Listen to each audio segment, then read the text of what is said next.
Hey guys, welcome back to Carsonian Beans, and we are doing the my reaction to the Washington versus Ravens game, and it kind of went the way I expected. And even though we lost by 14 points, in my opinion, it kind of went better than expected. So if you don't know, Washington lost 31-17. If you want to recap, check my weekly recap that should be coming out tomorrow. I'll go through every game and do a short little recap on that.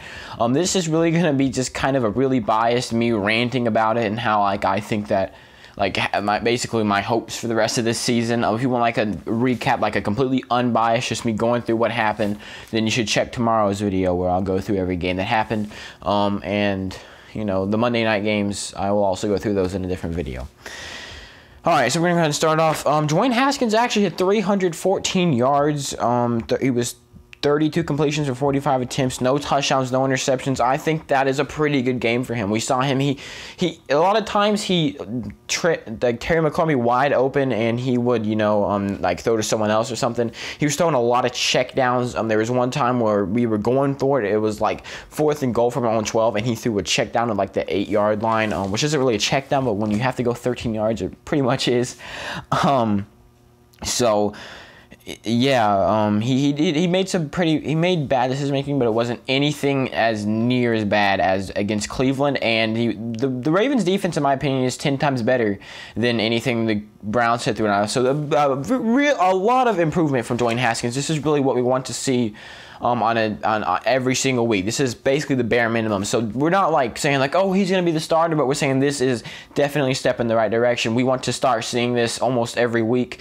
We want his good weeks to be much better than this. So it is kind of like a sad thing that this is considered to be a good week, but you know, it's whatever.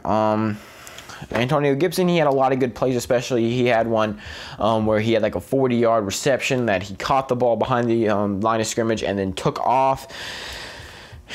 We picked off Lamar Jackson once. We picked off RG3 once in his only pass attempt. So he went out there. He's probably thinking, oh, I'm going to get some revenge on my own team. Threw an interception, and we got a touchdown off of that. So, yeah, in my opinion, I think our defense kind of stepped up. John Bostic, a lot of those guys that we didn't really see too much of, stepped up with Matt Ioannidis and Chase Young out. I'm really interested to see what this game would be like if they were in there. If Steven Sims was in there, I really think this would have been, you know, a 31-24 type game and not a 31-17 game.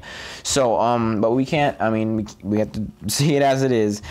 Justin Tucker. The more I see, the more I'm starting to think that our kicker is terrible. I mean, he's been missing field goals left and right. He has like a 50% completion percentage from like past the 50-yard line. I know it's not a big deal, but right now, I feel like those extra points could have helped us. You know, I mean, if he missed a field goal, that would have made it 13-21 at halftime, which would have made it a one-score game.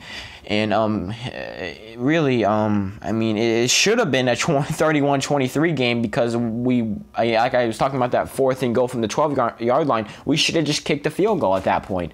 I think at that point we were down. I don't remember, but we were like, I don't know, but I think it was like 20. I don't know. We had to get like 15 points or something, and a field goal definitely would have helped us. So right now, I know it's not that big of a deal, but kicking is definitely starting to be an issue. I mean, we even saw with the Eagles, I think he missed a field goal that would have made us have 30 points, but we still haven't scored 30 points this season yet. So right now, just looking at everything, we are still, as long as if the Eagles lose to the 49ers tonight, which, you know, they hopefully will, or I guess when you're watching this, the game's probably already happened or is happening. I don't know. I'm making this 7 minutes before kickoff.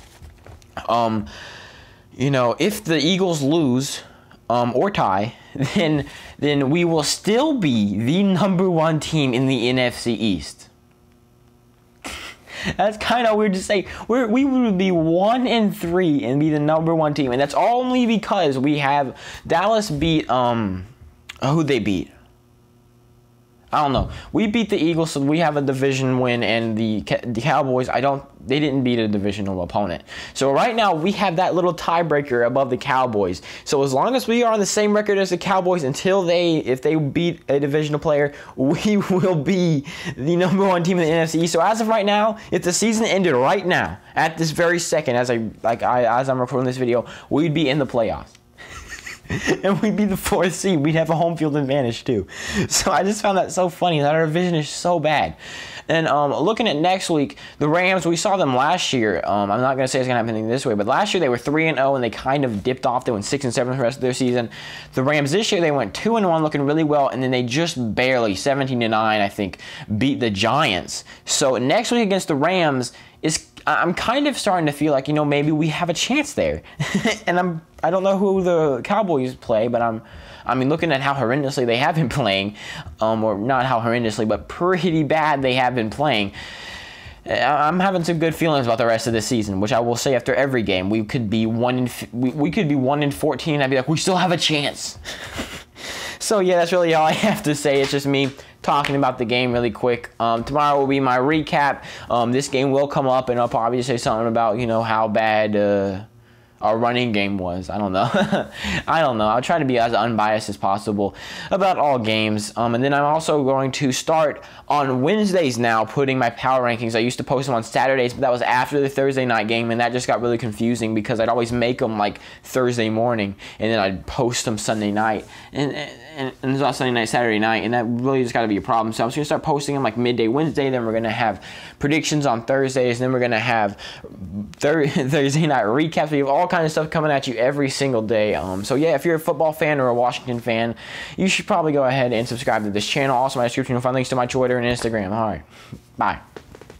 Hope to see you in the next one. In fact, I know I'll see you in the next one, or else. Forgot to say that.